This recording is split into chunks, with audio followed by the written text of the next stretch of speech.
Buenas noches. Venezuela continúa buscando una salida al laberinto político que mantiene al país inmerso en una crisis institucional y humanitaria. Hace un año Juan Guaidó era nombrado presidente encargado, pero lejos de mejorar la situación, se mantiene la salida de venezolanos del país. Canarias es uno de sus destinos.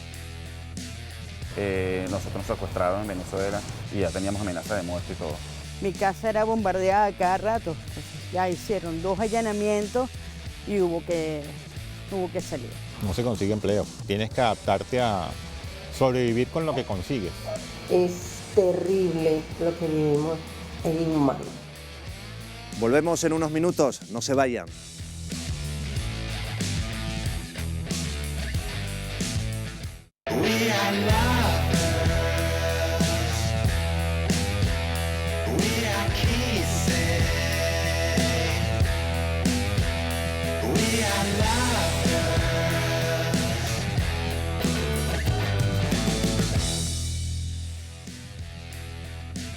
Muy buenas noches. Se cumple un año de la proclamación de Juan Guaidó como presidente encargado de Venezuela. Desde entonces ha logrado ser reconocido por más de 50 países, entre ellos España. Sin embargo, no ha conseguido desalojar a Nicolás Maduro del poder y su apoyo en la calle ha disminuido. La crisis económica y social que azota al país continúa y obliga a sus ciudadanos a emigrar.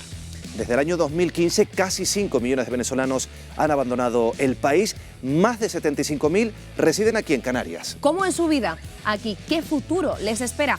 Esta noche analizamos las consecuencias de esta huida masiva y conectaremos con Caracas para entrevistar a un alto cargo de la Asamblea Nacional y abordar los retos a los que se enfrenta Venezuela. Esta noche, en Fuera de Plano, empezar de cero.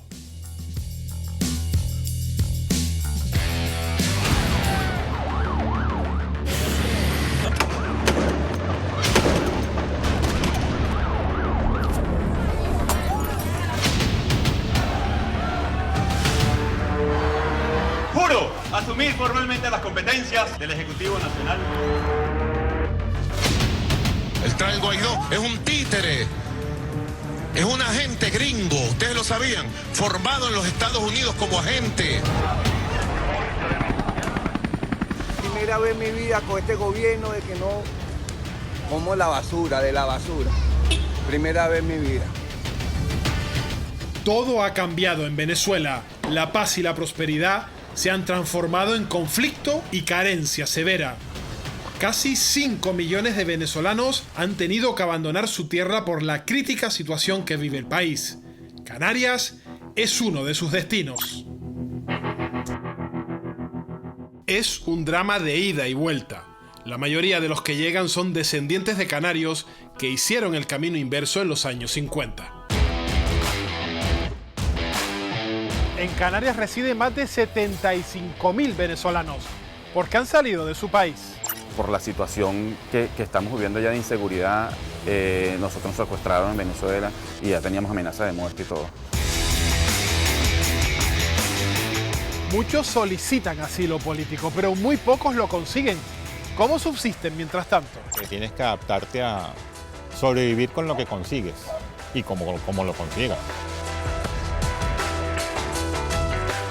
Los canarios que residen en Venezuela también sufren la situación política y social del país.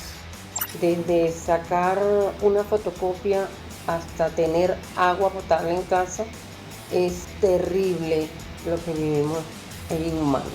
Miles de venezolanos jubilados residentes en las islas esperan desde 2015 por sus pensiones. La situación ha obligado a muchos a trabajar incluso sin contrato para poder comer. He tenido que cuidar de personas mayores. Algún momento tiene que esto parar y yo poder parar también de trabajar, porque ya la edad también se te va haciendo mella.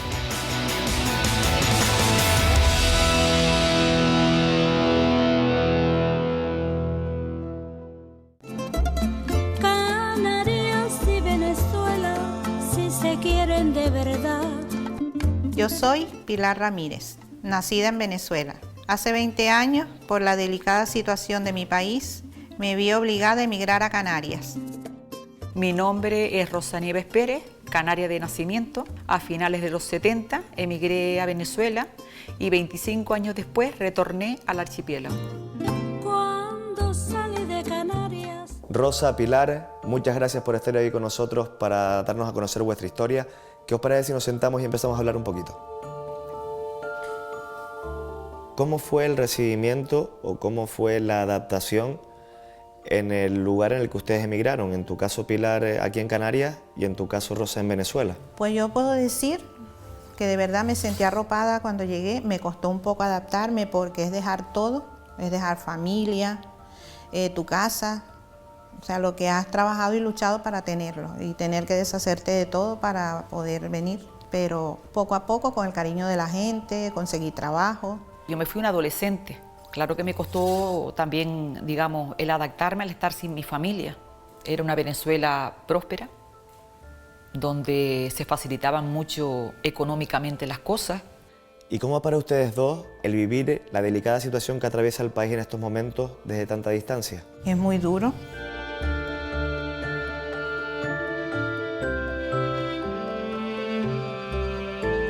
Porque aunque hay gente que dice, tú no puedes vivir pensando cada vez que tú te sientas a la mesa, si ellos están comiendo o tienen la misma oportunidad de comer que en el momento que tú lo estás haciendo. Toda mi familia está allí. Y claro, pues es muy duro, de verdad que sí. Muchísimas gracias a las dos por ofrecernos dos testimonios muy diferentes, de realidades muy diferentes, pero con muchísimas cosas en común.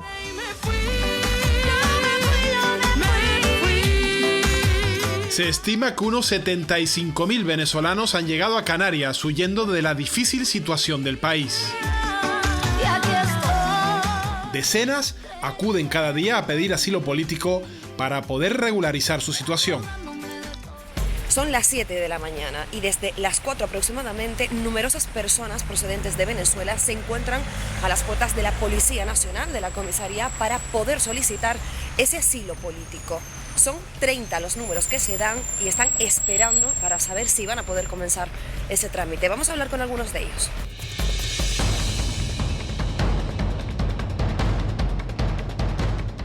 ¿Desde qué hora llevan ustedes? Nosotros llegamos a las 5 de la mañana. Sí. ¿Para qué exactamente? Mira, nosotros estamos ahorita en un trámite de solicitud de protección internacional que nos lo denegaron y ahora vamos a retirar el pasaporte, la documentación que nos tienen que dar. ¿Cuánto tiempo llevas en Canarias? Yo tengo 1 año y 8 meses.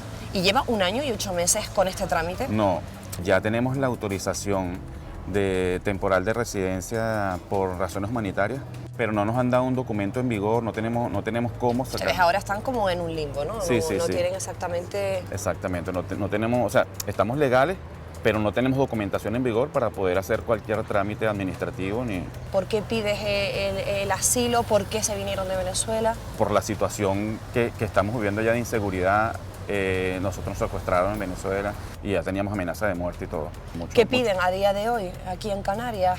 Yo actualmente lo que quiero es que me dejen trabajar y que me dejen estudiar y ser como un español más.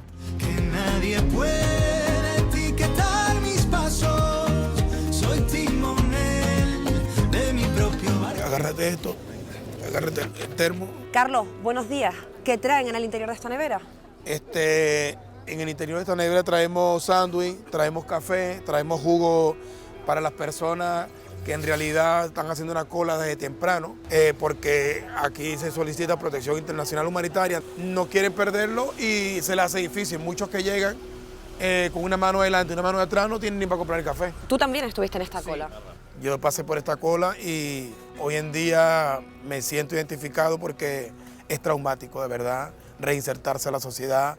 Caminar en libertad, ir por las calles así nomás, como ayer, sin temer cuando llegue la paz. Solo un pequeño porcentaje consigue el asilo político. Se trata de un proceso largo y complicado. Lo normal es que se le deniegue porque no consideran que los motivos sean lo razonable ni motivos lo suficientemente consistentes para que esa solicitud de asilo termine con éxito. Los motivos que ellos escriben son dos. Por un lado, que por sus opiniones políticas están perseguidos en su país de origen, pero también por otro, situaciones de un alto nivel de inseguridad y de violencia indiscriminada que hace que no puedas desarrollar un proyecto de vida relativamente seguro en tu país. La inmensa mayoría de las personas venezolanas que residen en Canarias y que han pedido asilo ven denegada su petición. Pero es verdad que el gobierno ha articulado una medida alternativa para para las personas que están venezolanas denegadas del asilo, que es dotarlos de un permiso de residencia por razones humanitarias de protección internacional. ¿Llegaste a pedir ese asilo político?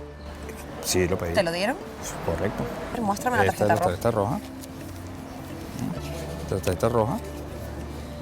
Esto es asilo político, que dice aquí, no, mira, permiso para trabajar, pero no puedes cruzar, no es válido para cruzar frontera. Mientras que yo tenga esta tarjeta, no puedo salir del territorio español. ¿Cuánto tiempo has tardado en conseguir esta tarjeta? Mira, yo tengo un año y medio.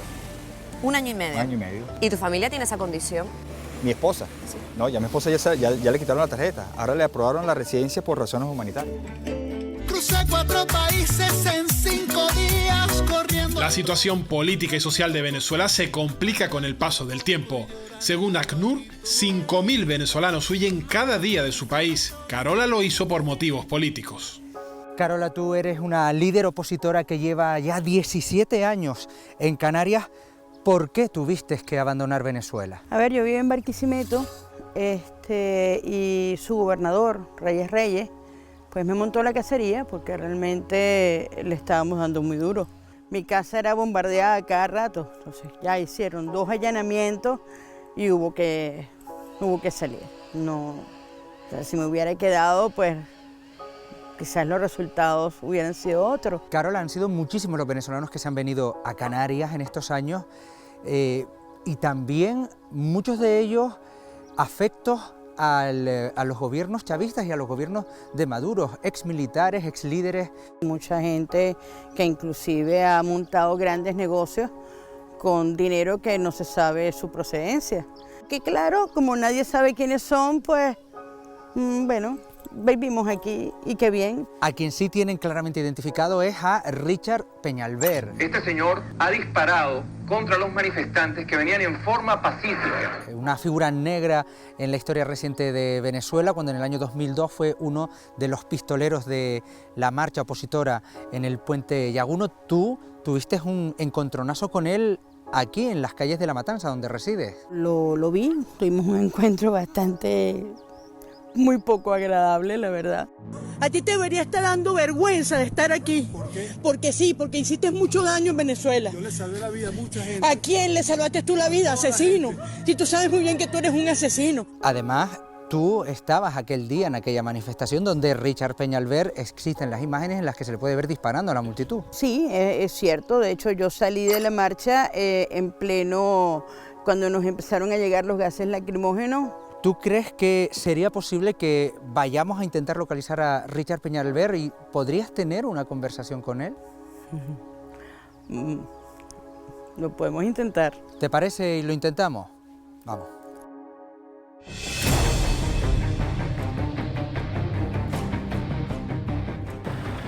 No. ¿No? ¿Usted conoce por casualidad, ha visto a este señor por aquí, por esta calle? No. ¿Le suena? ¿No? Hemos podido hablar con algunos vecinos de esta zona de La Matanza que conocen, que han visto a Richard Peñalver. Tú eres una de ellas, no quieres dar la cara. ¿Por qué no quieres dar la cara? Porque puede que sepa quiénes son por miedo. ¿Tú eres casualmente también venezolana? ¿Le tienes miedo a Richard Peñalver? Miedo no, pero yo qué sé, no sé. No sé qué puedo hacer. ¿Nos confirmas que vive por esta zona, que suele venir por aquí a los comercios de la zona? Sí. ¿La primera vez que lo viste aquí? Me revolvió todo.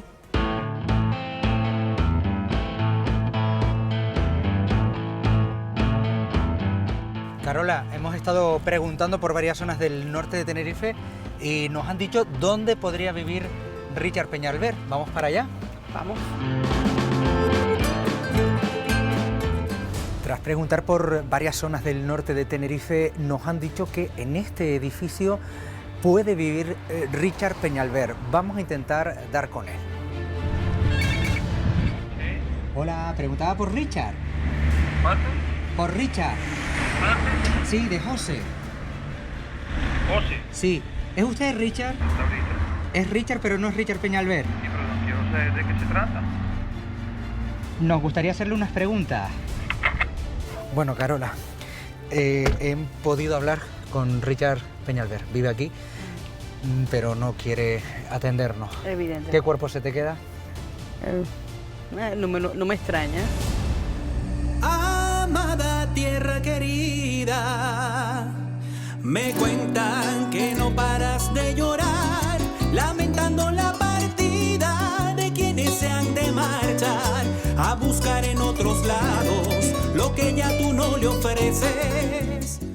Además de los que vienen con fondos de dudosa procedencia, están los venezolanos que llegan sin recursos y luchan por hacerse un hueco aquí. Usted tuvo que emigrar con su familia aquí a Canarias. ¿Cuánto tiempo llevan aquí ya? Ya nosotros tenemos 3 años y 3 meses, llegamos en septiembre del 2016 más o menos. ¿Cuáles fueron esos motivos que lo trajeron aquí a Canarias con su familia, Mario? Bueno, principalmente fue el problema socioeconómico que se está presentando en Venezuela para ese momento. Tú puedes darte cuenta que la economía actualmente no existe en Venezuela. Sanidad está en el piso. Aparte que tú no podías salir a Caracas en ningún sitio porque te atracaban. Ese motivo, y buscando un mejor futuro para mis hijos, decidimos salir de Venezuela. Y esta situación de estar como irregular, de no tener los papeles, ¿qué problemas le ha podido acarrear, Mario? Empleo. No se consigue empleo. Tienes que adaptarte a sobrevivir con lo que consigues y como lo consigas, ¿vale? Yo como soy administrador de profesión, lamentablemente esa opción ya no fue válida porque las personas que me tenían contratado un buen día decidieron que podía seguir haciendo lo mismo pero cobrando la mitad.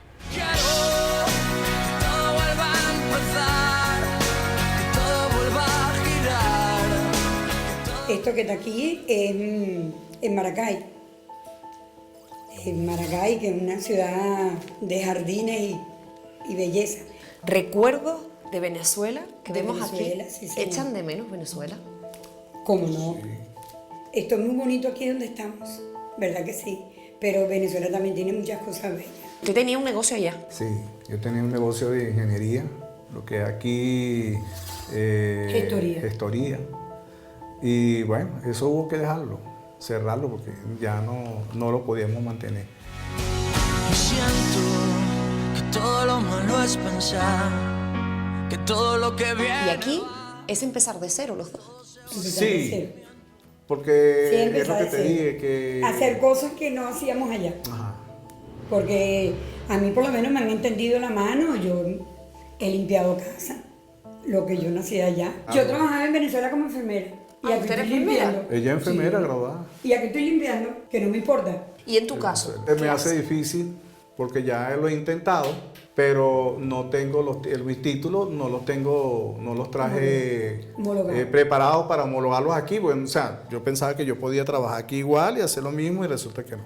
¿Qué es lo más difícil de dejar la tierra y volver a empezar aquí? Dejar todo lo que hiciste toda una vida. Una vida ya. Tener casa, tener propiedades, dejarla para hacer Nueva como vida. un arrimado en otro país. Sí. Porque eso, yo siento eso. Sueño con claveles de pasión, con claveles de pasión. También lo están pasando mal los 6.500 jubilados venezolanos que residen en las islas. Su país dejó de pagar sus pensiones a finales de 2015. Silvia, tú eres una de las pensionistas venezolanas damnificadas por esta situación.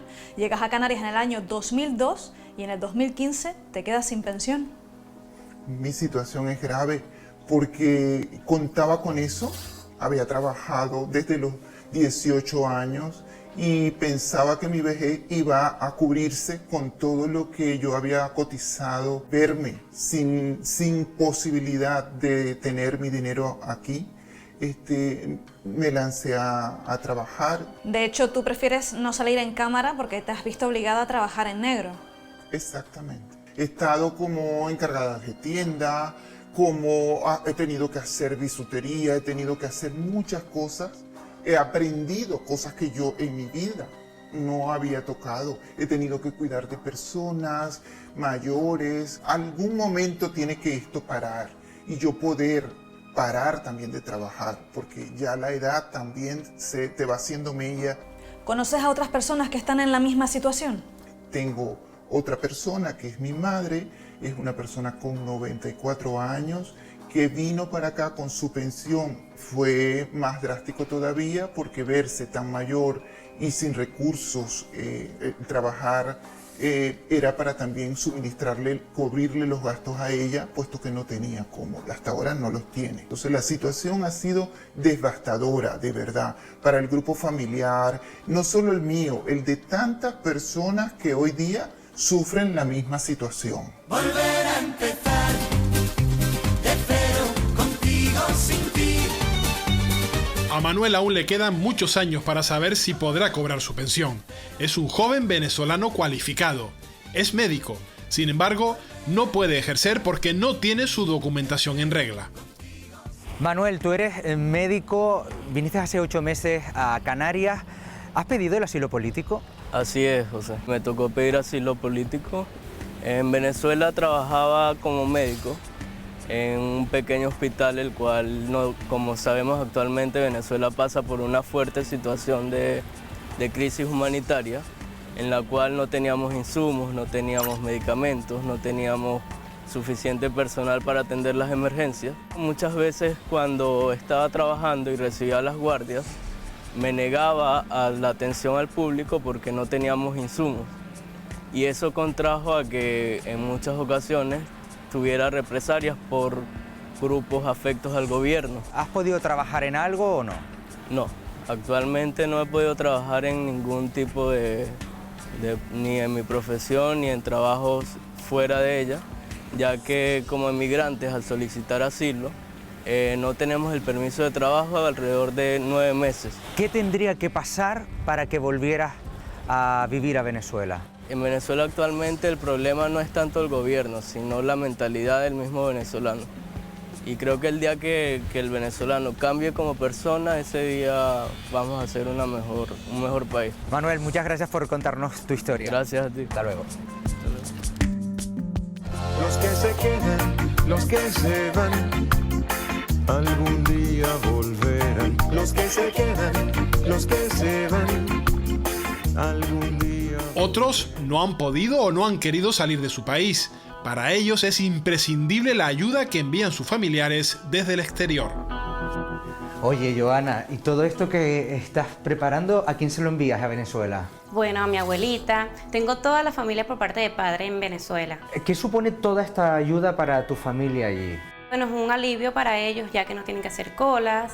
¿También les haces envíos de dinero?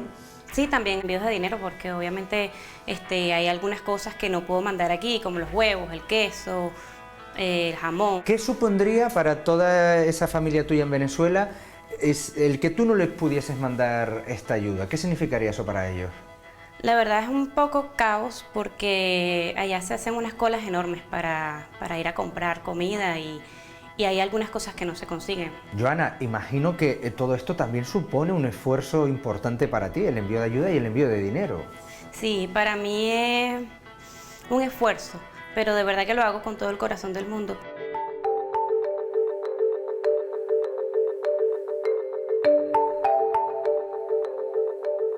A la asociación, estos pedidos van para Caracas y Guárico. Okay, vale. Vamos a colocar productos de higiene y la comida. ¿Aproximadamente cuántas cajas han salido esta vez? Mira, desde ahora a diciembre salieron más de 300 cajas. Hola, Aide. Hola, ¿qué tal? Tú eres de una asociación de venezolanos. Ustedes no solamente mandan ayuda de aquí a Venezuela, sino que también dan soporte y ayuda a venezolanos que están llegando con una mano delante y otra detrás. Claro. Y les dan ayuda. ¿De qué manera lo hacen? Pues mira, nos organizamos, inclusive hace poco todos fueron recaudando, entre todos dimos un granito, un poquito de 5 euros, 2 euros, 3 euros, y totalizamos entre todos lo necesario para pagar el alquiler a una familia que estaba llegando, que no tenía nada. Mira, no tenía sábanas, no tenía muebles, o sea, todo. Cada quien, en la medida de lo posible, todos nos organizamos y todos dan algo. ¿La sociedad canaria se está volcando con la situación de Venezuela? Por supuesto. Es que yo pienso que una de las comunidades donde la sensibilidad y el cariño, el hermanamiento que hay con Venezuela se siente desde toda la vida es aquí en Canarias. Aide, muchísimas gracias. Hasta luego. Hasta luego. No hay mal que dure 1000 años, ni cuerpo que lo resista. Yo me quedo en Venezuela porque yo soy optimista. Además de medicinas o alimentos, en los paquetes envían dinero.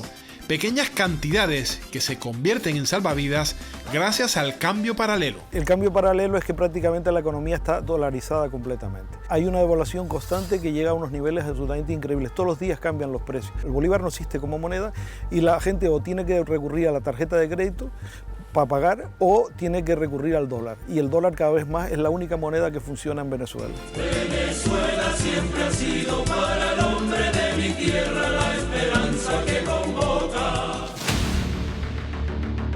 También son importantes las ayudas institucionales que reciben los casi 80.000 canarios y descendientes de canarios que continúan en el país. Por primera vez hemos implementado en el presupuesto inicial pues una cantidad por importe de 600.000 euros, lo que nos va a permitir ayudar a más de 3.000 familias canarias y canarios, que conlleva las prestaciones sanitarias para todos aquellos canarios y canarias mayores de 65 años. Hay otra línea de ayuda que es la ayuda a domicilio, igual que se podría tener acá en Canarias para aquellas personas también de mayor edad. También disponemos de una línea de ayuda a través de unas tarjetas de alimentación. La folía se mezcló con el joropo, el polo margariteño, el golpe y los pasajes. Miles de canarios partieron a Venezuela cuando era un país que ofrecía grandes oportunidades. Muchos de ellos continúan allí. Edith, eres una de ellas, eres herreña y llevas toda una vida en el país caribeño. ¿Por qué te fuiste de Canarias? Yo tenía 1 año y medio, nos vinimos en barco en el año 1956. Ellos se vinieron, por supuesto, como todos lo saben, los motivos después de la guerra. Trataron de buscar una mejor calidad de vida y vinieron por 2 años y aquí se quedaron toda una vida. Edith, ¿estás trabajando? ¿Con lo que cobras puedes subsistir? Con un sueldo mínimo no se puede subsistir, sin embargo subsistimos. Edith, ¿sientes apoyo desde Canarias? Sentimos la solidaridad y el cariño tanto de nuestros paisanos como de los gobiernos. Además recibimos sus ayudas que, si bien es cierto, no son suficientes. Como canaria, ¿cómo vives esta situación? Bregando, porque desde sacar una fotocopia hasta tener agua potable en casa es terrible lo que vivimos, es inhumano. Pues muchísimas gracias, Edith, y muchísima suerte. Buenas tardes.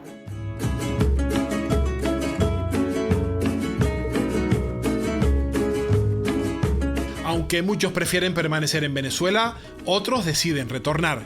Emilia y Carolina son hermanas. No hace mucho que llegaron a La Palma. Hola Pablo, ¿qué tal? Hola, ¿qué tal Emilia? Hola Carolina. ¿Preparadas para contarnos su historia? Sí, claro, Pablo. Pues vamos. Adelante, pasa. Muchas gracias. Vale. Emilia, Carolina, ustedes son 2 hermanas venezolanas, pero de padres canarios, ¿no? Yo nací en Venezuela, sí, pero mi hermana nació aquí. ¿Qué fue lo que llevó a vuestros padres a emigrar a Venezuela? Fueron a América a buscar nuevas oportunidades, ¿no? Y algunos fueron con la intención también de regresar. Ese fue el caso de nuestros padres. Vuestro padre decide volver a Canarias, pero vuestra madre decide quedarse con ustedes en Venezuela. ¿Por qué? Nuestra madre pues tenía como que veía un poquito más allá. Y quizás pues pensó en eso, pensó en el futuro, pensó en que pues quizás allá tendríamos esa oportunidad de ir a la universidad, aunque aquí por ese motivo se separaron. ¿Ustedes cuándo deciden volver a Canarias? Al fallecer nuestros 2 padres, sentimos como un hueco, alguna añoranza de nuestros antepasados, de nuestros familiares. La situación económica estaba poniéndose un poco más complicada, había escasez de muchas cosas. Se estaba desatando un poquito más la inseguridad y queríamos nuevos aires. ¿Cómo es para 2 hermanas venezolanas vivir la delicada situación que atraviesa Venezuela desde la distancia? Realmente triste, porque a veces queremos hasta un poco desconectarnos, ¿sabes? Porque llevar esa doble vida a veces de las cosas que tenemos allá, de estar aquí, el día a día, nos ha traído un poquito de nostalgia y de nervios, ¿no? Mira las horas que son y no aparece San Juan. Aloje, aloja. Mira las horas que son y no aparece San Juan.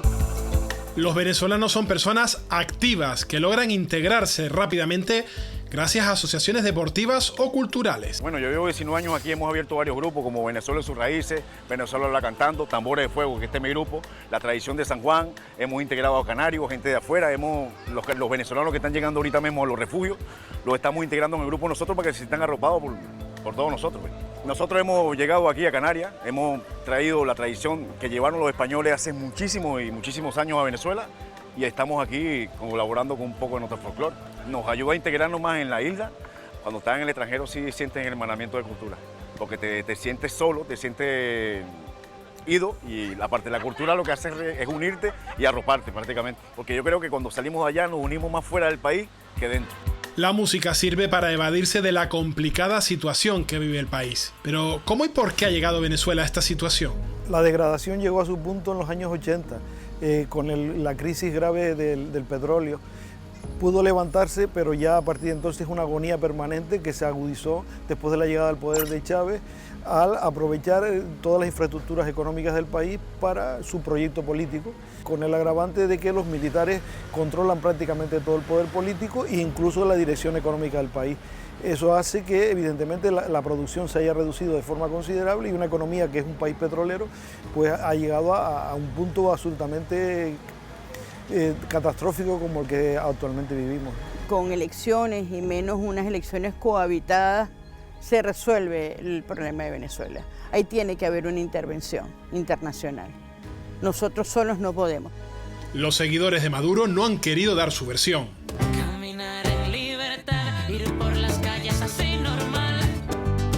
Por el camino han quedado miles de muertos y víctimas políticas como Andrea, descendiente de canarios, que ha estado detenida por defender sus ideas. Hola Alejandra, ¿qué tal? Hola. Bien. Gracias por atendernos. Me siento por aquí si les parece y comenzamos la llamada con Andrea, que está en Venezuela ahora mismo por la mañana esperando a llamarla. Hola Andrea. Hola, Wendy, ¿cómo estás? Muy bien. Andrea, ¿cómo estás tú en Venezuela? Bueno, evidentemente a nivel de calidad de vida y todo eso, pues bueno, estoy como todo el país. ¿Por qué fuiste detenida? Yo pertenecía a la organización de un movimiento cívico. Se da una situación donde unos individuos van detenidos y ellos acusan a una lista de personas de supuestos actos de desestabilización. Y entre esa lista de personas salió mi nombre. Y me llevan detenida y me acusan de supuestamente tener un plan para atacar al que era entonces el presidente de la Asamblea Nacional, que es Diosdado Cabello, y a su hija. ¿Cuánto tiempo estuviste en la cárcel? 2 años y 4 meses. Largos y terribles, difíciles para mi familia. Los 3 primeros meses y medio mi abuela los pasó yendo todos los días a las puertas del helicoide a llorar para que le permitieran ver. ¿Usted se fue a Venezuela para poder verla? Y a llorarle para que me dejaran verla. Y estuvieron casi 3 meses que no la dejaban ver. Pero mira, ¿qué es lo que pasa? ¿Por qué no me dejan verla? ¿Por qué no la dejaban ver? No sé, el motivo no lo decían. ¿Cómo fue ese momento en el que usted puede por fin verla? Eso fue grande. Una cosa que no dejaban verla y de pronto la pude ver. Y cuando usted se regresa de nuevo a Canarias, ¿cómo vive que su nieta aún continúe en la cárcel? Ay, no me digas cómo. Eso fue terrible. ¿Volverías otra vez a Canarias? Me quiero volver a Canarias. Quiero irme de nuevo a España. Ya realmente la situación en Venezuela es invivible. Ya no hay calidad de vida, ya la gente vive preocupada. Andrea, ¿echas de menos a la familia? Más ahora que tengo una niña pequeña y encantaría que mi abuela la pudiese ver y pudiese compartir estos momentos conmigo, y ella sabe que yo la amo, que la extraño mucho y que bueno, que pronto vamos a poder estar. Bueno, pues gracias por habernos atendido. Gracias. Atravesando el gran charco, llegaron a nuestra América, uniendo sangre canaria, con el indio y con la negra, hijos de libertadores, nacidos en Venezuela. Probablemente la larga situación de crisis a la que se enfrenta Venezuela ya supera a la que provocó que hace décadas miles de canarios cruzaran el Atlántico en busca de una vida mejor. Hoy, el destino vuelve a demostrar que la historia tiene un camino de ida y otro de vuelta. ¡Vamos! ¡Eso es! ¡Arriba! ¡Cintura! ¡Cintura! ¡Cintura! ¡Dale cintura! ¡Vamos!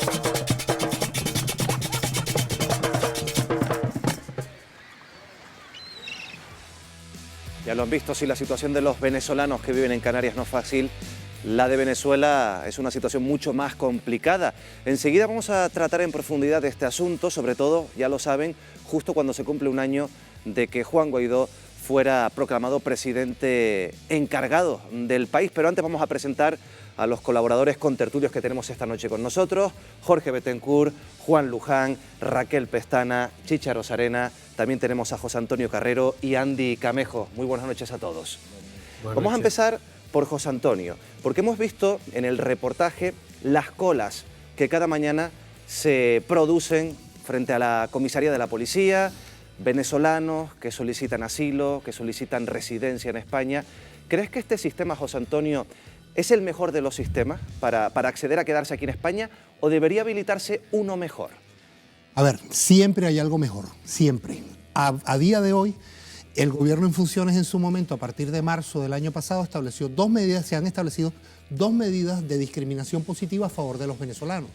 Número uno, que se aceptan los pasaportes venezolanos caducados, ¿okay?, para los trámites de extranjería. Y número dos, que se está comenzando el goteo de denegatorias de asilos, pero con concesión de una residencia por circunstancias excepcionales por razones humanitarias. Ojo, que no a todo el mundo que le deniegan el asilo, asilos que son denegados, en más de un 99.9%, que eso hay que dejarlo claro, de las más de 100.000 solicitudes de asilo que hay, habrán sido concedidas 30, cuando mucho, entre ellas una mía. Enseguida, José Antonio, además eres un abogado experto en extranjería, enseguida vamos a profundizar, como decíamos, en este asunto. Saltamos a otra abogada, Raquel. Vamos a hablar de Juan Guaidó porque está realizando una gira, ha sido reconocido por 50 países. Es cierto que ha pasado un año ya de esa proclamación y yo te pregunto, ¿está ganando la partida Maduro? Buenas noches. Maduro no está ganando la partida. Maduro es producto de un plan bastante orquestado de hace muchísimo tiempo y es producto de todo ese plan. Él se está fortaleciendo, esto no es improvisado, esto no es que nuestro pueblo no sea valiente y no quiera luchar. Simplemente es el producto de aquel proyecto que se llevó a Venezuela. No voy a entrar en profundidad, ese es el producto. Maduro se está fortaleciendo evidentemente. Juan Guaidó ha sido... No quiero profundizar porque de verdad se están dando toques particulares que desconocemos los venezolanos, pero a día de hoy te puedo decir que Maduro ni se ha fortalecido más o menos. Es el producto de un proyecto que venía bastante orquestado.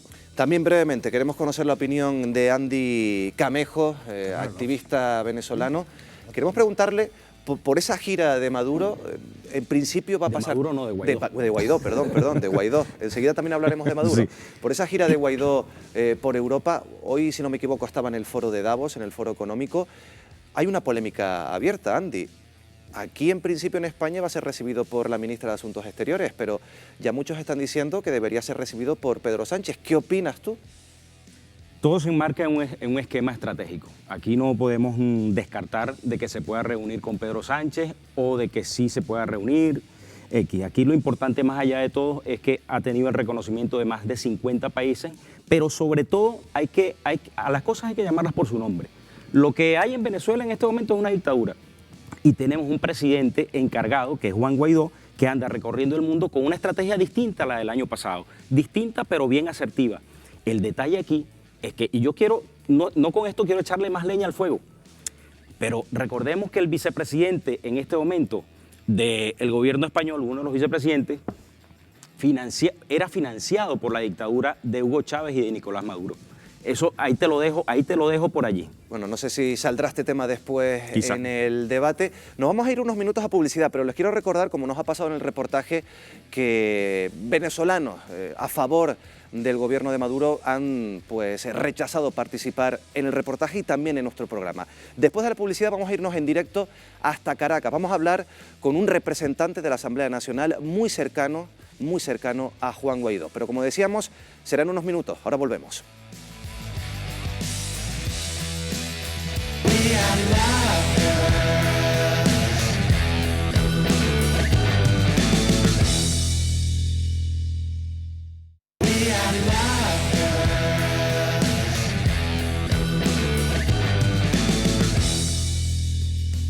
Justo hoy, hace un año que Juan Guaidó era proclamado presidente encargado de Venezuela. En esos primeros meses se pensaba que Maduro tenía pues los días contados. Un año después ya han visto que no ha pasado eso. Wendy Fuentes, muy buenas noches. Buenas noches, Miguel Ángel. Todo era muy prometedor, da un giro y si te parece vamos a tirar de hemeroteca. Justo hoy se cumplen un año de estas imágenes.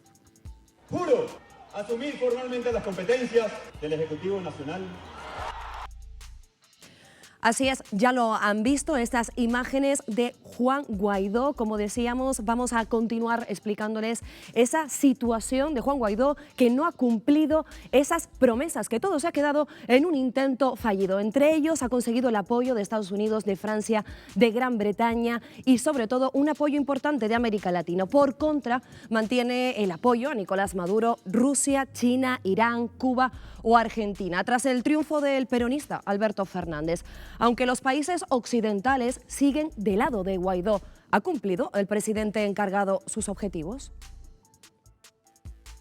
Objetivos políticos yo diría que no ha conseguido casi ninguno. No ha acabado con el sistema, no ha creado esa gran crisis, ese gobierno de transición no ha funcionado y no ha habido ningún cambio a nivel político. Realmente ha sido absolutamente fallido, ¿no? E incluso creo que lo que ha hecho es aumentar las diferencias dentro de la oposición.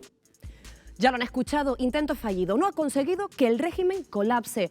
No se ha instalado un ejecutivo de transición y no se han convocado elecciones presidenciales. Tampoco ha conseguido poner de su lado al ejército, mientras que ha ido menguando el apoyo popular que obtuvo durante los primeros meses. Lejos quedan las masivas manifestaciones en las que Guaidó lograba reunir a decenas de miles de personas. De hecho, a la última que encabezó en Caracas acudieron poco más de 500 simpatizantes.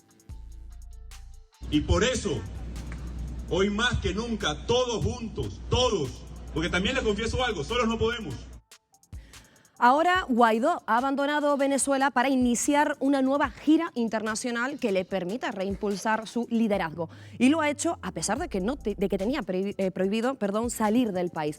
En el futuro inmediato, Juan Guaidó tendrá que liderar una oposición con graves divisiones internas en un año en el que tiene por delante elecciones legislativas. Además, en una Venezuela que podría estar gobernada por Nicolás Maduro hasta 2025, ya que no está sobre la mesa la convocatoria de elecciones presidenciales. Con todos estos ingredientes, nosotros nos planteamos dos preguntas.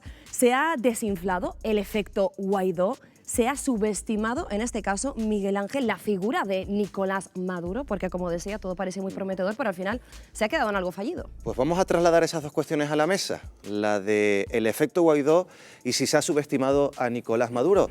Juan Luján, ¿qué te parece? Sí, yo creo que un año después, desde luego, los objetivos que se planteaban y para lo que mismo se autoproclamó, presidente, digamos, interino o encargado de llevar adelante unas elecciones, no ha habido elecciones. Estaba presidiendo una asamblea que lo votó y ahora hubo una asamblea donde un sector de la oposición eligió a otro presidente y se convocó en un periódico, en una empresa privada, otra supuesta asamblea donde a él lo ratifican. Creo que los datos que hay en estos momentos demuestran de alguna forma que Guaidó ha fracasado en su intento y que desgraciadamente el país continúa todavía dividido y con un enorme déficit democrático, una crisis económica tremenda, ¿no? Jorge. Bueno, vamos a ver, yo creo que es injusto decir que Guaidó ha fracasado, entre otras cosas porque lo que conseguía era un imposible. Es decir, Guaidó, cuando da el salto al protagonismo político y se declara y le eligen presidente alternativo a Maduro, confía en que el ejército se resquebraje. Porque, claro, Maduro está en este momento aguantado claramente sobre el poder militar, ¿no? Guaidó piensa que una parte del ejército está dispuesta, y lo debe pensar, supongo, porque tiene informaciones al respecto, que una parte de la cúpula militar va a abandonar a Maduro, que hay presiones de Estados Unidos y de países de Sudamérica para que eso ocurra, y en ese ínterin Maduro consigue que los militares que pensaban abandonarle no lo hagan. Desde el momento en que ocurre eso, entramos en una paradoja, es decir, hay gente que dice que la única solución para Venezuela es una intervención de una potencia extranjera militar. Eso es absurdo, es decir, no se va a plantear. Y sin embargo, todas las medidas de presión internacionales, económicas y tal, lo que hacen es repercutir en mayor pobreza y mayor crisis social en Venezuela. Estamos en una trampa diabólica, que es difícil de resolver. Chicha. ¿Qué hay, Miguel Ángel? Buenas noches. Yo pienso como Jorge, no, es muy duro utilizar la palabra fracaso, porque si nos vamos a ese término no habría nada que hacer. Una vez fracasa, mal asunto. Yo creo recordar que en un programa contigo aquí en este mismo plató hace un tiempo dije, cuando hablamos de Venezuela, que mi pensamiento es que en Venezuela ha habido un problema tremendo, y fíjate que ya hace un año, como decías tú en la presentación, que se nombró a Guaidó lo que se le nombró, pero luego parece que se ha diluido. ¿Qué era lo que yo pensaba y sigo pensando? Que los países que lo apoyaron en principio y que, bueno, en principio también y a continuación lo siguen apoyando, tienen otros problemas. Entonces, el tema de Venezuela ha pasado como a un segundo plano, por no decir a un tercer plano. Entonces tenemos a Donald Trump con su problema del impeachment, tenemos a una Unión Europea pues con muchísimos problemas, tenemos una España que ha cambiado la situación, y yo espero que en este tema los socialistas, con Pedro Sánchez a la cabeza, no cambien de opinión y sigan apoyando a Guaidó. Y hay una pregunta que tú te has hecho de las dos que planteaba Wendy hace unos minutos, que a mí me da que pensar, y es la segunda que se hacía Wendy y que tú repetiste. ¿Se ha subestimado a Maduro? Se ha subestimado a Maduro. Yo creo, Miguel Ángel, de verdad, y lo digo como lo pienso, que eso es un tema fundamental, porque aquí puede haber un ida y vuelta, como bien decía Dani en la presentación y al final del reportaje, que esto indudablemente es un drama de ida y vuelta. José Antonio, hay una cosa que sí podemos palpar. Guaidó hace un año tenía prácticamente, por no decir el 100% de la oposición, detrás de ese movimiento. Ahora mismo nos encontramos con una oposición más fragmentada en Venezuela. Siempre va a ser muy fragmentada, porque es que no hay otra manera de ser. El venezolano por naturaleza es inmediatista y quiere un gran líder, un gran mesías que le lidere y que, bueno, que le saque de toda la miseria. Vamos a ver si Juan Gerardo ha fracasado, si Maduro se ha subestimado. No es eso tanto el análisis como yo lo veo. Yo lo veo más bien en el sentido de que al venezolano, al pueblo normal, se le ha sometido a un daño antropológico grave. El venezolano tiene una pérdida terrible de autoestima. Lo vemos nosotros cuando llegan aquí a Canarias. Pero una pérdida de seguridad, un servilismo, porque es que ¿en qué va a pensar una persona en revolución o en alzarse contra el gobierno si todos los días tiene que hacer una cola para salir a buscar la comida o para salir a buscar las medicinas? Eso por un lado. Y por otro lado, completamente de acuerdo con mi compañera cuando ella dice que esto es un plan orquestado completamente. En algún momento nosotros nos enteramos quiénes eran los españoles que estaban en la sala situacional de Miraflores. ¡Oh, casualidad! Caramba. Pues sí, eso es un plan orquestado, medidas de control social que se han venido aplicando a lo largo de 20 años y que han venido produciendo, como les digo, un daño antropológico. Bueno, ¿sobre quién? Perdona, ¿sobre quién se sostiene entonces Maduro? Maduro se sostiene sobre el poder de algunas bayonetas y sobre el poder del narcotráfico. Sobre eso quería preguntar, porque es un tema que también saca Jorge Bendacourt, que sacó ahora mismo. Andy, ¿hay alguna posibilidad, o por lo menos hay alguna opción de que la cúpula militar abandone a Maduro? Mira, si Juan anda en este momento solicitando apoyo internacional, es de entender de que las esperanzas no están perdidas. Siempre existen esperanzas y, por supuesto, el hecho de decir de que Juan ha fracasado o no, yo creo que ciertamente también es ser injusto con la labor que ha venido haciendo. Claro, nosotros somos una nación presidencialista, siempre queremos un mesías, alguien que venga y nos saque del foso donde estamos. Pero quiero que entendamos perfectamente que nosotros estamos enfrentados a un grupo terrorista, a un grupo criminal, a un grupo que a lo largo de la historia ha venido precisamente con esquemas ideológicos y esquemas estratégicos del G2 cubano. La dictadura cubana no está allí de casualidad, la dictadura cubana se instauró en Latinoamérica desde hace más de 50 años. ¿Y qué pasa? Que Venezuela llegó la gallinita de los huevos de oro, donde está el petróleo, precisamente, y ha sostenido precisamente ese régimen también cubano. Pero quiero que entiendan que en este preciso momento Juan Gerardo Guaidó y su equipo están haciendo o realizando los pasos necesarios para que esa estrategia se resquebraje. Pues mira, Andy, nos vamos a ir en directo a Venezuela. Aquí son pues por horas de la noche ya, en Venezuela es por la tarde. Nos vamos para hablar con un diputado de la Asamblea Nacional, un representante de la Asamblea Nacional, Marco Aurelio Quiñones, que es parte de ese círculo de confianza de Juan Guaidó, así que lo saludamos ya. Señor Quiñones, muy buenas noches aquí en España, buenas tardes en Venezuela, en Caracas. ¿Cómo está? Saludos a todos, ¿qué tal? Bueno, estábamos diciendo en esta mesa que Juan Guaidó está haciéndose recorrido por diversos países, tenía prohibido salir de Venezuela. ¿Por qué se arriesga el presidente encargado a realizar este viaje?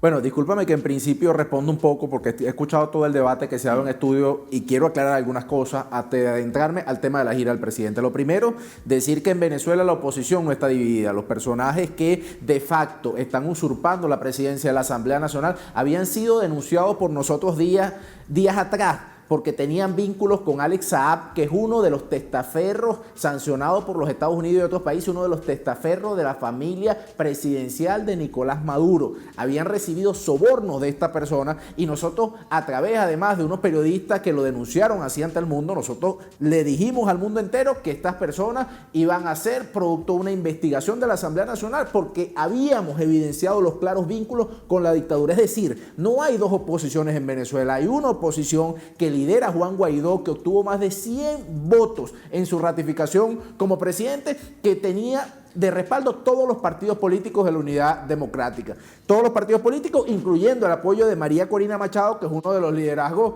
que a veces diverge de la línea política de Juan Guaidó. Es decir, no hay dos oposiciones en Venezuela. Y volviendo al viaje, presidente Juan Guaidó del Parlamento. Sí. Y volviendo al viaje, ¿por qué este viaje? ¿Por qué se arriesga? Porque le impidieron la entrada como le dio la vuelta al mundo entero. Bueno, se arriesga, primero no es la primera vez que lo hace, la vez pasada también dijeron que lo iban a poner preso una vez llegara a Venezuela, y se arriesga porque Juan Guaidó lidera una cruzada. No es una promesa incumplida de Juan Guaidó el cese de la usurpación, gobierno de transición y elecciones libres. Fue una ruta que se le planteó al país hace un año, una ruta que estamos construyendo todos. Juan Guaidó se arriesga primero porque nosotros desconocemos a este gobierno que a través de la usurpación ocupa de facto el Ejecutivo Nacional. En segundo lugar, porque esa es la labor, esa es la misión como parlamentario, con inmunidad parlamentaria, pero además como presidente encargado de Venezuela, recorrer al mundo y con sus pares tratar de buscar con los gobiernos democráticos el suficiente apoyo para lograr la libertad de Venezuela. Ayer, si no me equivoco, Juan Guaidó en Londres dijo que no se va a sentar a negociar con Nicolás Maduro. Si la situación está tan cerrada en Venezuela, ¿cómo se resuelve el conflicto si Guaidó se niega a sentarse con Maduro, señor Quiñones? Claro, el tema es que la dictadura que encabeza Nicolás Maduro, y quiero reiterarlo así, la dictadura que encabeza Nicolás Maduro y la cúpula militar se han burlado no solo de nosotros, sino de la comunidad internacional. La última vez lo hicieron con el mecanismo Oslo en Barbados, pero ya lo habían hecho en República Dominicana. Nosotros estamos en este punto con casi 60 países reconociendo a Juan Guaidó como presidente encargado de Venezuela, precisamente porque la dictadura quiso burlarse del mundo. Montaron un sainete, un show electoral para legitimar, entre comillas, a Nicolás Maduro como presidente de Venezuela, lo que llevó en esas elecciones del 20 de mayo, lo que llevó inhabilitaciones políticas de los principales líderes de Venezuela, inhabilitación de las tarjetas de los partidos políticos. Es como que si mañana en España inhabilitáramos a todos los líderes políticos que se conocen y alguien de facto se lanza en unas elecciones que solo avala la cúpula militar, solo avala la fuerza y las armas y se ratifica como presidente de la República. Por eso hay casi 60 países reconociendo a Juan Guaidó como presidente encargado en Venezuela. Y ojo, no es verdad que ha sido en vano, que ha sido un fracaso lo que hemos logrado hasta ahora. Hemos protegido desde el gobierno parlamentario que lidera Juan Guaidó los activos de la nación, porque la dictadura a través de Citgo, a través de Monómero y de las empresas que están en el mundo entero de Venezuela, lavaba plata del narcotráfico, plata del terrorismo y además de eso se robaban la plata del pueblo venezolano. Nadie se explica en el mundo entero como el país con las reservas petroleras más grandes del mundo, con 100.000 millones de dólares en reservas de coltán, con 10% del oro del mundo, tiene a sus ciudadanos muriéndose de hambre con un salario de 4 a 5 dólares por mes y 5 millones de venezolanos peregrinando en el mundo entero buscando no morirse de hambre, buscando mejores condiciones de vida, como lo hemos visto al principio del programa. Lo que es cierto, diputado, es que los objetivos que se puso Juan Guaidó hace un año apenas han cumplido.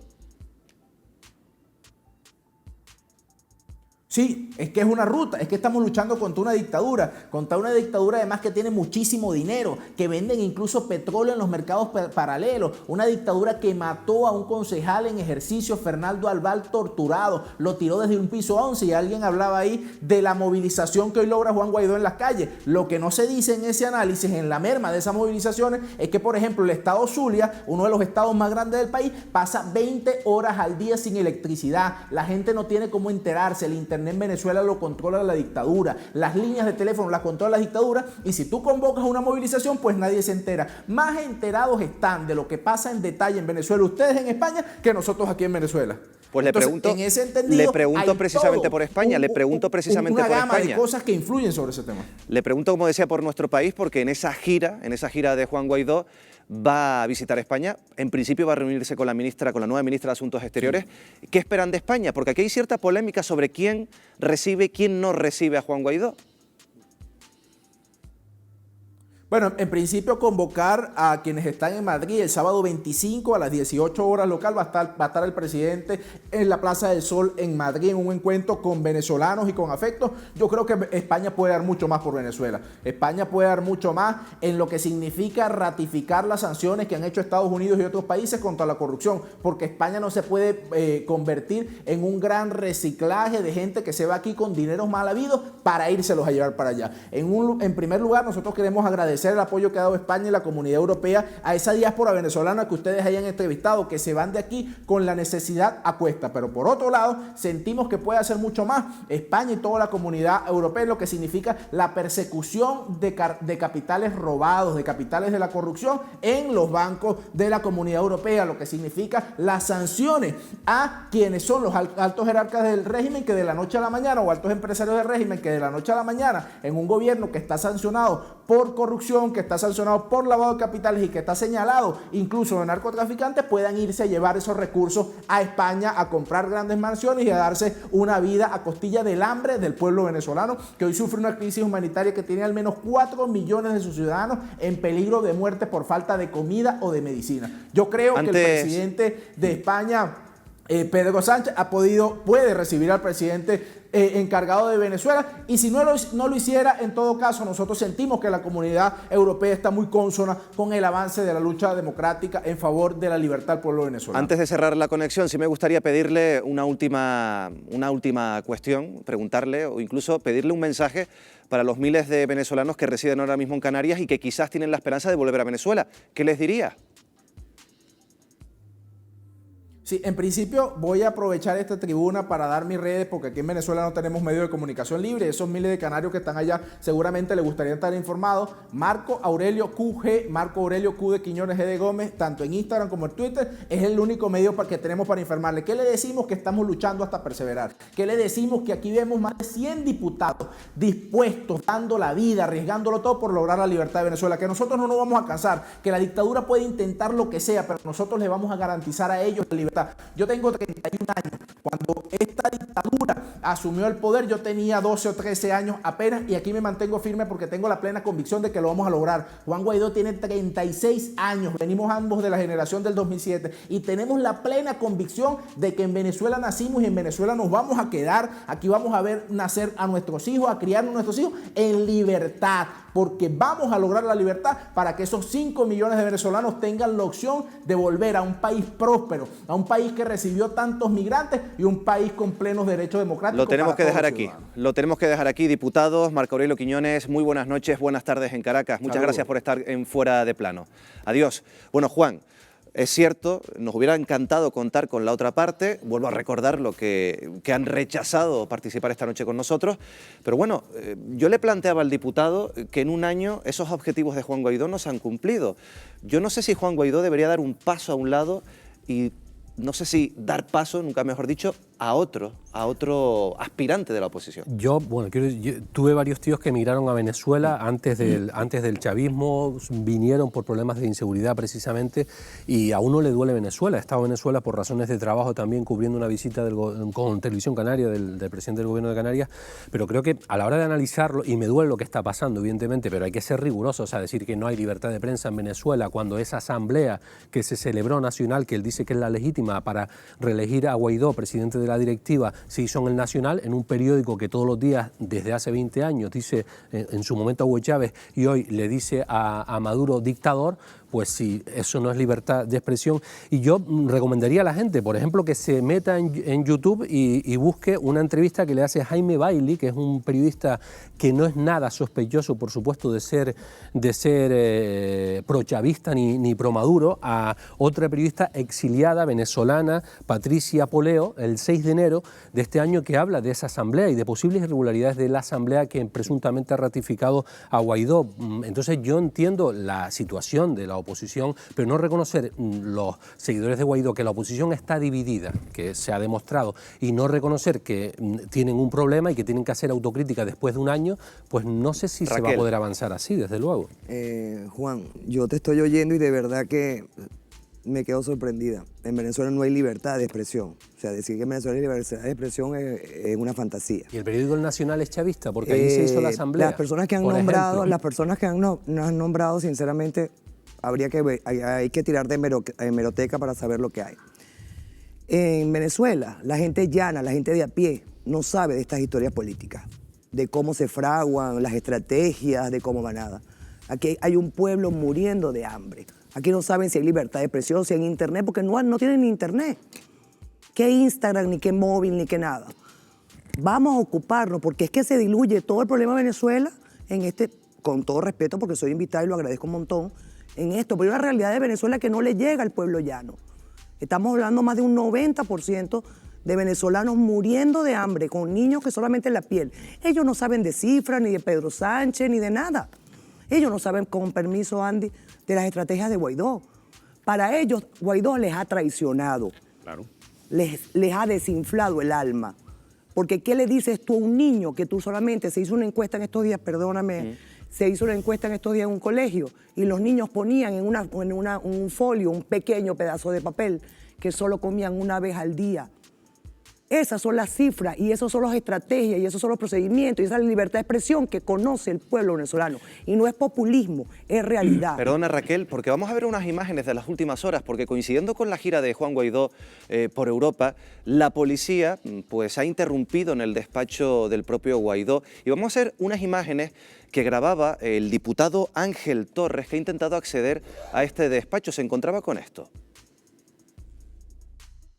En estos momentos, 2 funcionarios del SEBIN están acá. ¿De qué se dedica? Voy a entrar. No. Diputado de la Asamblea Nacional. Está prohibido el acceso en este momento para allá. ¿Cuántos funcionarios están adentro? Ahorita no se encuentran ningún funcionario ya. Ok. Por favor, le agradezco el video. Por favor. Bueno, estamos en eso, haciéndolo. Bueno, me retiro. 2 funcionarios mantienen el piso 3. Donde está la oficina del presidente Juan Guaidó. Ahí se ve, falta la oficina. Mantienen como custodia preventiva. Ok. Bueno, es una de las escenas que se producían en las últimas horas. Jorge, una cosa que a mí me tiene preocupado, porque para resolver el conflicto aquí hay que sentarse. Lo que pasa es que ¿quién quiere sentarse con quién? Escuchábamos lo que decía el diputado Quiñones, escuchábamos lo que decía Juan Guaidó ayer en Londres, también Maduro y el entorno de Maduro no quieren saber poco nada de la oposición. ¿Cómo se resuelve esto? Vamos a ver, es que es complicado. Yo lo primero que quería es pedirles perdón a la gente que está aquí, que es de Venezuela, porque claro, están escuchando hablar a gente que no es del país. Yo les pido excusas, es una observación siempre desde fuera, ¿no? Yo sé que a ustedes les duele mucho más que a nosotros, ¿no? Vamos a ver, yo creo que objetivamente no es comparable, perdona por hacer un paréntesis, Chávez con Maduro son 2 asuntos completamente diferentes, incluso personalmente, incluso en resultados, ¿no? Yo creo que en Venezuela hay un golpe de Estado. Y hay un golpe de Estado en 2017 cuando Maduro disuelve la Asamblea Nacional y convoca una Asamblea Constituyente, saltándose el proceso de consulta popular que establecía la propia Constitución y creando una Asamblea nueva, ex nueva, a su servicio, ¿no? Las imágenes que vimos en el Palacio Federal de unos diputados intentando entrar, bloqueados por la policía y grupos paramilitares, yo creo que describe perfectamente cómo está el patio. O sea, ¿cómo vas a dialogar con una dictadura? Aquí el problema, y si me permiten, y es lo último que te digo, el problema es que se ponga ideología, ¿no? O sea, a la dictadura se puede llegar desde la izquierda y desde la derecha, pero una vez llegas se comportan exactamente igual. Exactamente igual. El resultado siempre es el mismo. Que no son ni más bonitas ni más feas porque sean de izquierda o de derecha. Pérdida de libertades. Son dictaduras, punto. Pérdida de libertades. Hay una ley, decía Juan, no, hay medios en Venezuela. Claro que sí, hay medios todavía y el Nacional existe, ¿no? Pero hay una ley mordaza que te puede condenar a 20 años, de cárcel. ¿Tú sabes cuántos medios de comunicación han cerrado en Venezuela? Sí. El Nacional es uno. El Nacional es uno que incluso estuvo y hasta le aplicaron sanciones económicas y tal cosa. Pero han habido más de 1000 medios de comunicaciones que han cerrado en Venezuela. Oye, Andy, por cierto, recordando las imágenes que acabamos de ver ahora, esa situación que no dejaban acceder al diputado del despacho de Juan Guaidó, ¿qué opinas? Eso es terrorismo, o sea, eso es terrorismo de Estado prácticamente. Entonces, claro, estamos hablando precisamente de que un medio de comunicación de tanto, por un lado, y entiendo, Raquel, perfectamente, porque también a mí me duele mi nación, me duele mi país, me duele mi gente porque está pasando hambre, porque hay gente que ha muerto por desnutrición, hay gente que muere porque no tiene las medicinas, hay gente que muere porque no come. Y lamentablemente, el que ha vivido en Venezuela sabe perfectamente por lo que está pasando en nuestra nación, nuestra gente. Pero ¿sabes lo que ocurre, Andy? Que perdona que te interrumpa. ¿Qué ocurre? Tú sabes perfectamente que el gobierno tiene cooptado al ejército. Sí, claro. Que con las cajas de la CLAP y el carnet de la patria, pues tiene a sus fans obligados, ¿no? Pero la realidad es que Venezuela es una catástrofe social. La tendencia a la larga, visto desde fuera, analizándolo muy fríamente, la tendencia a la larga es que la gente se irá acobardando, se irán. Muchos han ido, hay más de 100.000 venezolanos en Canarias, por cierto, muchos de manera irregular. Totalmente, no se vamos a ver, es que tenemos que hablar de una realidad que 5 millones de venezolanos se han ido. 5 millones como poco. Pero ahora yo te digo una cosa, Jorge. Se va a ir desinflando. O sea, es que... Perdona, Jorge. Ahora te digo una cosa, fíjate tú. Brevemente, tú lo acabas de decir. ¿Cómo se dialoga con terroristas, con asesinos, con sinvergüenzas que lo que han hecho es destruir a toda una nación? ¿Cómo se dialoga con eso? Ahora, yo te digo con honestidad, ¿ustedes creen que verdaderamente la solución es política? No es política. A estas alturas. No es política. Sinceramente. Ahora le doy la palabra a Juan, a José Antonio, es muy interesante, sí, a Chicha, que también me la ha pedido, porque yo le preguntaba a Quiñones, al diputado venezolano, por la situación política actual en España, por esa polémica a la hora de recibir a Juan Guaidó en nuestro país. Claro, ¿va a cambiar la postura de España con el gobierno de coalición entre Partido Socialista y Unidas Podemos? Se lo hemos preguntado al diputado canario del Partido Socialista, Héctor Gómez, y al senador Maroto, del Partido Popular. Vean. Guaidó ha declarado que confía en que Sánchez sea firme con Maduro pese a Iglesias.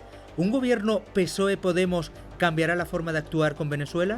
La posición de España y del presidente Sánchez, desde luego, es firme en la realidad de Venezuela. Ya lo hicimos en su momento, en ese reconocimiento a Juan Guaidó como presidente interino. Es más, nuestro compromiso, si cabe, es más firme y estamos más convencidos cada vez más de la unidad, de la necesaria unidad de la comunidad internacional para resolver los graves conflictos que azotan en concreto de déficit democrático en América Latina y en concreto en Venezuela.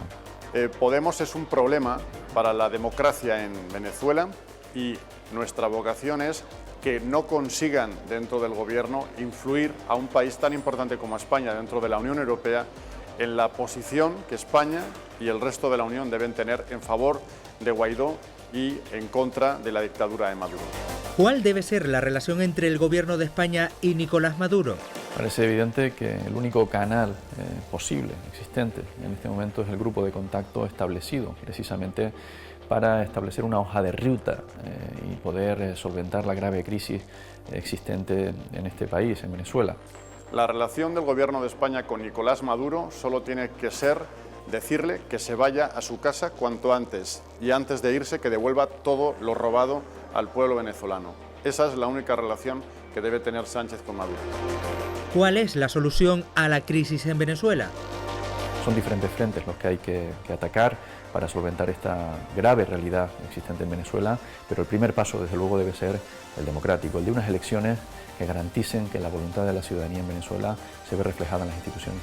La solución a la crisis en Venezuela pasa por tener unas elecciones presidenciales, además de legislativas, con garantías suficientes para que los partidos de la oposición puedan animar al pueblo venezolano a participar en esas elecciones con confianza y ganar esas elecciones presidenciales en Venezuela, aunque sean unas elecciones presidenciales en las que también se presente Maduro.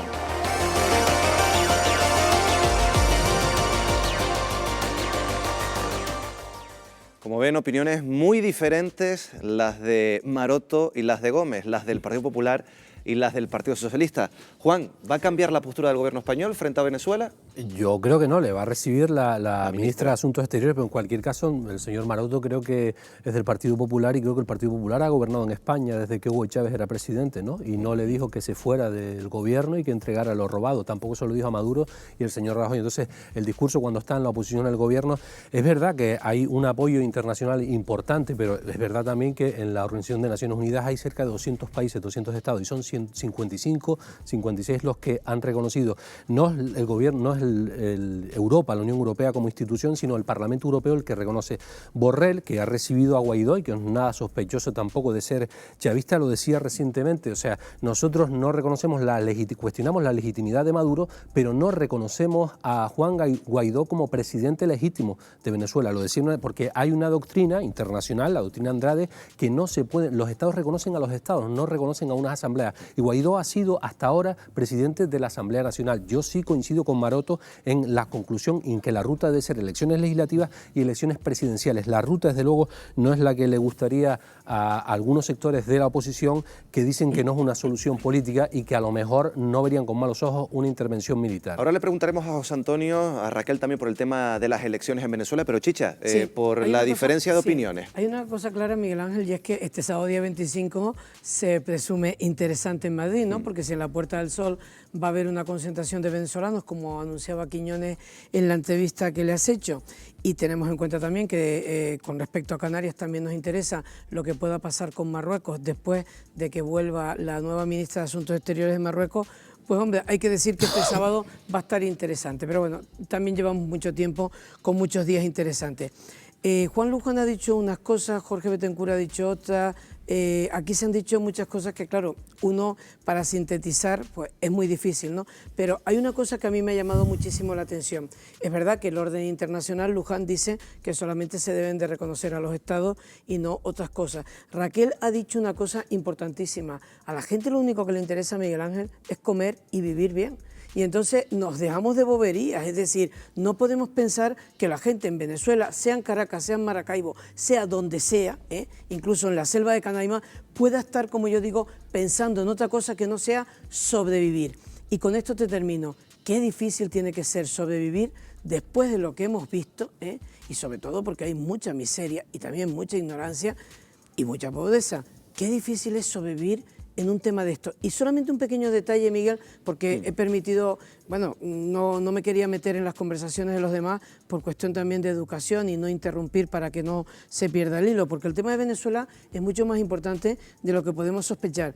A mí me ha llamado la atención, Andy, cómo fue recibido Guaidó hace unos días en Colombia. Parecía realmente un jefe de Estado, es decir, la llegada. Y luego en la Unión Europea, tú estás diciendo lo de Londres, pero es que no nos olvidemos que ha estado en las últimas horas en Davos. Sí, o sea, sí. aquí se tiene que estar cociendo algo, porque no creo que la gente deba de caer ya en el pesimismo total, porque esto no se organiza así porque sí. A ver, José Antonio, si quieres aportar algo en este sentido y también preguntarte por qué este año la Asamblea Nacional tiene que convocar elecciones. Claro, vamos allá. La postura del PSOE, completamente de acuerdo contigo, Juan. El PP muchos años gobernando y ha sido muy de no quiero ver qué es lo que está ocurriendo. ¿Qué es lo que ha ocurrido? Que en los últimos años la diáspora se ha incrementado, no aritmética, sino de forma geométrica. Este año, a fecha de enero, ya superamos los expedientes número 1000 en extranjería. Y hoy es 23 de enero. 62 años de la caída de la dictadura de Marcos Pérez Jiménez. ¿Okay? De aquella dictadura terrible, feroz, contra la cual sí se luchó. Entonces, si tenemos ese tema, vamos a ver, más de 7.000 millones y medio de euros invertidos por los bolivaranos en Madrid. Una de las posturas, conversaciones que oye uno de pasillo. ¿Cómo? ¿Pero puede repetir ¿Puede repetir la cifra? 7.000 millones y medio de euros. ¿De euros invertidos? En Madrid. En Madrid. La mitad de Salamanca. Es que esa es la postura ¿Pero cómo que que nos invertido llegó en Madrid? ¿A qué se refiere? En viviendas, en palacetes, inmuebles. sobre todo ¿okay? en inmuebles de lujo. En la zona de A la fecha, Salamanca. 3.200 Golden Visas, visas de inversionistas que requieren una inversión mínima de 500.000 euros para que la den, con un año de residencia y libre entrada y trabajo. ¿Qué ha hecho Sepp Black? Esa fue la pregunta que nosotros le hicimos a todos los candidatos presidenciales que vinieron a visitar Canarias. Rivera, Casado, a los del PSOE cuando nos han recibido.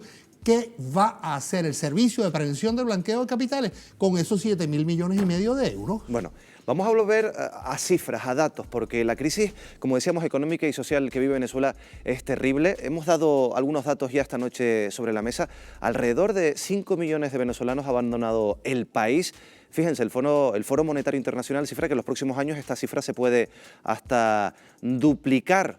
Claro, aquí estamos hablando de millones de venezolanos que abandonan su país, en muchos casos, Wendy, por la pobreza, es el factor fundamental. Así es, si te parece, Miguel Ángel, vamos a seguir hablando de números, lo vamos a ilustrar en este siguiente informe y en este caso nos preguntamos ahora cuál ha sido la evolución económica de Venezuela durante este último año y esa evolución no ha sido positiva. Solo en los pasados 12 meses perdió el 35% de su riqueza. Además, la situación global se agravó al elevarse la tasa de paro hasta el 47%. Unas cifras terribles de un país que registra la mayor recesión económica del mundo. Pero no son las únicas. La cesta de la compra se ha encarecido un 200.000% en 2019 y la inflación es tan alta que el gobierno ha subido el salario mínimo de 180 bolívares mensuales a 250.000. Un aumento artificial porque la moneda se ha depreciado tanto que el valor real de estos sueldos no supera los 4 euros, lo que lleva a muchos a depender del dinero que llega del exterior o a delinquir para poder comer. Aunque el gobierno ha intentado frenar la inflación fijando los precios de los productos básicos, ha sido en vano. Los alimentos siguen disparados en el mercado negro. Por ejemplo, vean, el coste oficial de 1 kilo de carne de vaca es de 420 bolívares, pero en la calle supera el sueldo de un trabajador, unos 260.000 bolívares. Lo mismo ocurre con algo tan esencial como los huevos. 30 unidades cuestan en el mercado oficial unos 500 bolívares. Sin embargo, llegan a alcanzar un precio de 320.000. Con este panorama, la comida no llega a todos, así que para intentar frenar la desnutrición que muchos venezolanos padecen, el gobierno reparte una caja con alimentos y productos básicos denominada CLAP. Eso sí, solo la reciben 3 millones de familias, las que tienen el llamado carné de la patria y que simpatizan, como no, con el régimen. Las consecuencias de esta escasez son dramáticas. Unos 5 millones de venezolanos han decidido abandonar el país. De ellos, más de la mitad se encuentran en situación irregular en los países de destino. Pero, ¿qué ocurre con los que se quedan? Según datos de UNICEF, unos 7 millones de venezolanos necesitan asistencia humanitaria. De ellos, y atención a esta cifra, 3 millones son niños que sufren malnutrición. Estas, Miguel Ángel, son las cifras, todas las cifras que reflejan la verdadera realidad que se vive ahora mismo en Venezuela. Pues vamos a volver a Caracas, Wendy, para ponerle rostro a algunos de los datos que nos acabas de mostrar. Y vamos a hablar con un descendiente de canarios que, como decíamos, vive en Caracas, que también es un pequeño empresario. Él se llama Fernando Pérez. Fernando, buenas noches. Sí, bueno, aquí son buenos días todavía. Bueno, es verdad, tienes razón. Bueno, la situación que se vive a pie de calle ha empeorado a la hora de adquirir productos básicos. Yo creo que no ha empeorado, más bien ha mejorado. Tú vas a los supermercados, te consigues los anaqueles,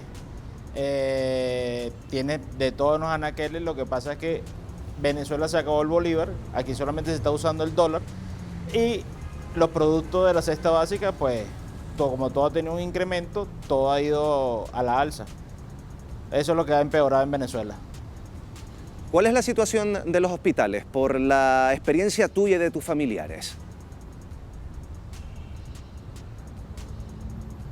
Pues cada día peor porque tú tienes que llevar desde la tirita que te van a poner cuando te curan hasta los implementos para operarte o para curarte o para hacerte cualquier cosa, tienes que llevarlo tú. Aquí la sanidad, o sea, de mal en peor. ¿La crispación política que hemos visto estos últimos días se nota en la calle también?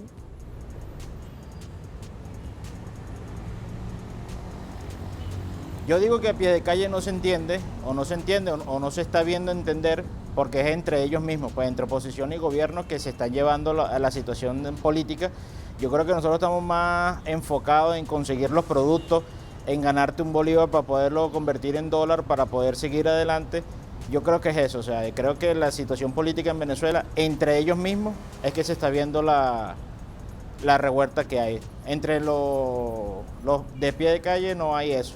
Ya ni se habla de que hay que... Fíjate, hoy 23 de enero y todo está normal. Y es un día emblemático en Venezuela y todo está normal. Fernando, ¿se ha desinflado Guaidó? ¿Cómo? Si se ha desinflado Juan Guaidó. Yo creo que sí. Yo creo que sí ha llevado una baja esa figura de Juan Guaidó. Él comenzó muy bien, comenzó con un batallón de gente detrás de él. En el último año ha ido desmejorando y pues con lo que pasó el 5 de enero, mayor todavía, pues, o sea, mayor de que no se entiende qué fue lo que pasó y fíjate cómo estamos hoy. 2 asambleas nacionales y una constituyente, o sea, tenemos 3 poderes legislativos aquí en Venezuela, que eso no se entiende, pues. ¿Te has planteado abandonar, dejar Venezuela?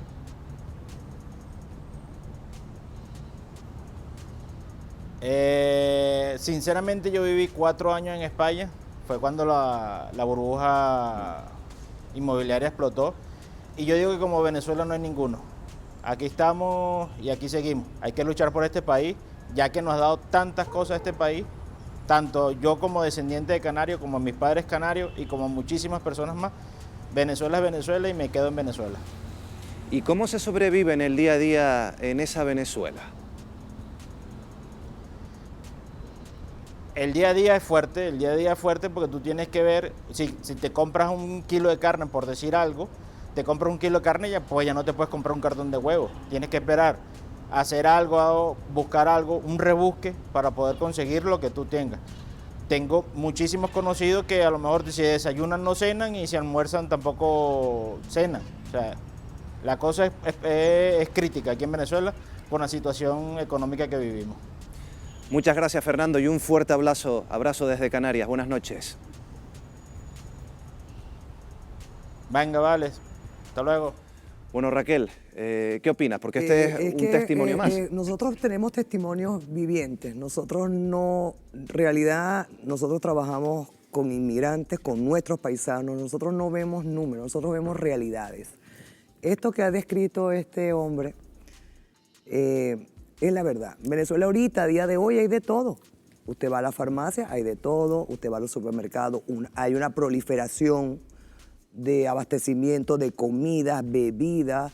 De hecho, el Black Friday en el Sambil, en un centro comercial muy conocido en Caracas, se hizo cola para entrar al Black Friday. Entonces, nosotros que somos inmigrantes, que estamos pasándolas verdes, decimos, caramba, ¿qué está pasando en Venezuela? En Venezuela el bolívar es como no es moneda de cambio, es un papel que se usa allí, bueno, como el Monopoly.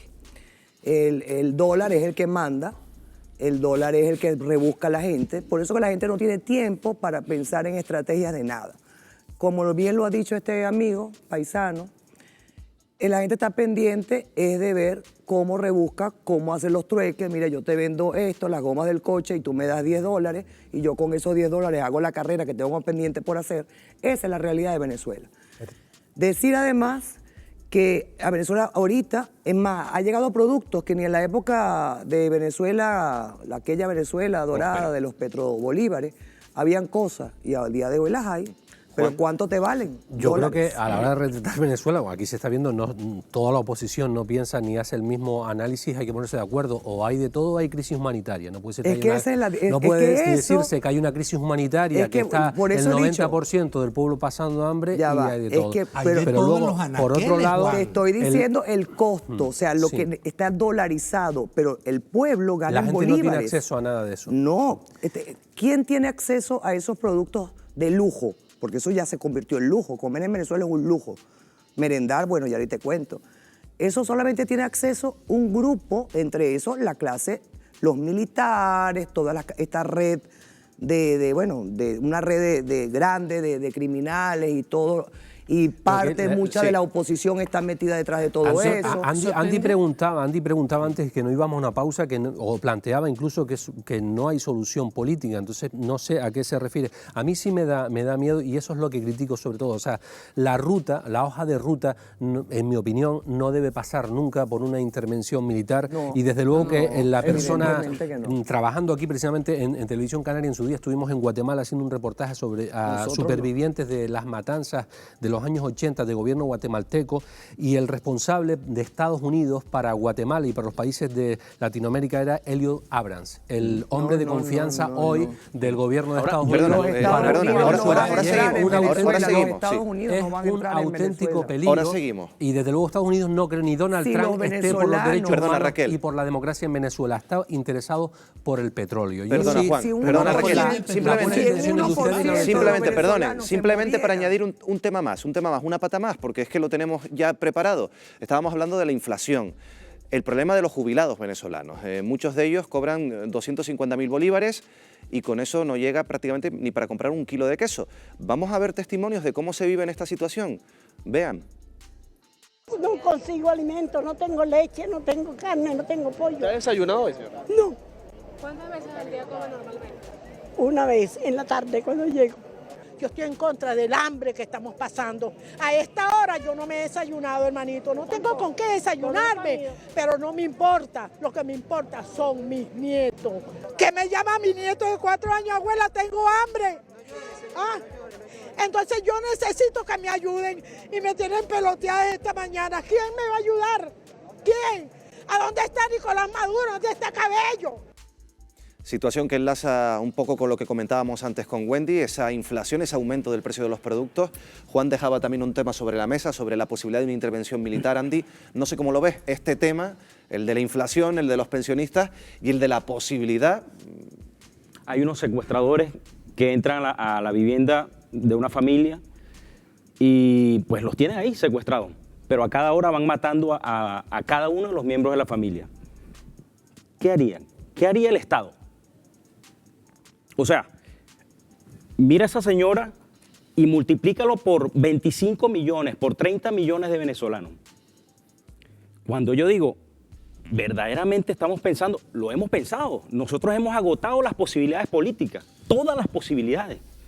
Y no vamos a dejar de luchar por ellas. ¿Usted cree que Elliot Abrams y el gobierno de Estados Unidos le preocupa los derechos humanos? A Elliot Abrams, que fue investigado por violación de los derechos humanos de Estados Unidos en Guatemala, en El Salvador, en Honduras y en Nicaragua. Bien, pero contéstame tú ¿Usted esa cree pregunta? que esos aliados de ustedes son buenos? Y disculpa que la traiga a colación. Si tu familia es secuestrada y a cada hora van matando a uno de los miembros de la familia, ¿qué pasaría? Pues desde luego que no iría a otra banda mafiosa a que intervenga con violencia a salvar a mi familia, porque no me fiaría. Estados Unidos no está interesado en invadir a Venezuela. Estados Unidos no está interesado en los derechos humanos de Venezuela. Y el responsable del gobierno de Estados Unidos para la crisis venezolana tiene... A ver, perdón. Uno que no se entiende. Juan acaba y damos la palabra a Raquel y a Andrés. Déjeme explicar. Que acabe Juan, venga. Déjeme explicar. No, vamos a ver, soy periodista que he estado en Guatemala entrevistando a Baltasar Solano, un superviviente de un pueblo de la Sierra Guatemala, un pueblo indígena donde asesinaron a 93 personas. Él se hizo el muerto y pudo sobrevivir. Está en un reportaje que se llama Guatemala, la paz incierta, del año 2003, está en las redes de Televisión Canaria, los servicios informativos. Y cuando ocurrió eso, el gobierno que los masacró, el ejército, era un ejército apoyado por Estados Unidos y Helio Abrams era el responsable para Latinoamérica de las políticas en Latinoamérica, del gobierno de Estados Unidos. Entonces no es que sea fácil hablar, quiero decir que yo he visto a víctimas con armamento ruso y armamento chino, los que masacran al pueblo venezolano. Absolutamente cualquier asesinato, cualquier violación de derechos humanos. Lo que estoy diciendo, déjenme terminar. Lo que acabe Juan y seguimos, venga. Lo que estoy diciendo eso lo sabemos históricamente. No, bueno, lo saben, pues si creen en Helio Abrams, me parece que no lo saben. Yo vengo de usted lo busca de aliado a un asesino como Helio Abrams. Yo vengo de un país en donde 8 de cada 10 niños mueren por hambre. Pero ya va, porque no comen. Escúchame, déjame responderle, entonces, por ¿qué favor. pasa? Hombre, yo puedo decir, mira, ustedes de verdad creen en la solución política. ¿Tú sabes desde cuándo nosotros estamos tratando el tema de la solución política en Venezuela? Desde hace muchísimo tiempo. Y si la gente de verdad se instruye, brevemente, verá Raquel, perfectamente que nos quedamos sin tiempo. Ahora yo te digo, tú mismo lo acabas de decir. ¿Tú crees que a los Estados Unidos le importan los derechos humanos en Venezuela? Nada. ¿Te has contestado? No le interesa nada. Entonces, ¿qué tanto hablas de Elliot? No tiene nada que ver Elliot. Nosotros Elliot tenemos... es responsable, el representante pero del no gobierno de Trump no para van a intervenir Venezuela. a Venezuela. ¿Cómo que no tiene que ver? Claro que no van a intervenir bueno, el gobierno de Estados Unidos está ayudando a la oposición y a medios de Venezuela. Pero está interviniendo directamente Cuba, interviene directamente Rusia. José Antonio Ander, es que tenemos que dejarlo aquí, que nos quedamos sin tiempo. 5 segundos. Sí. Fíjate, lo que dijo la señora, y vamos a terminar con el lado humano, porque es lo que nos tiene que interesar. Vale. Lo que dijo la señora al final de este reportaje es lo que dijo la residente aquí en Canarias al principio del reportaje. Dijo, muchas veces me siento a comer y pienso, si ellos están comiendo. Nos quedamos sin tiempo. Hablabas del lado humano. Fíjense, para hablar de la importancia de las relaciones entre Canarias y Venezuela.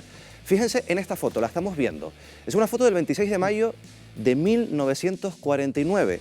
Es la Elvira, un barco que llegó a Venezuela después de recorrer 7.000 kilómetros y llegó a Venezuela porque muchos canarios en esa época huían de la pobreza, también de la dictadura y acabaron siendo acogidos por el pueblo venezolano. De ahí, y con permiso de la graciosa, por eso conocemos a Venezuela como la octava isla. Fíjense cómo cambia la historia. Simplemente una imagen, una foto para reflexionar. Ahí se las dejamos. Les agradecemos a todos su participación esta noche aquí. Nosotros volvemos la próxima semana en Fuera de Plano. No se lo pierdan. Hasta la semana que viene.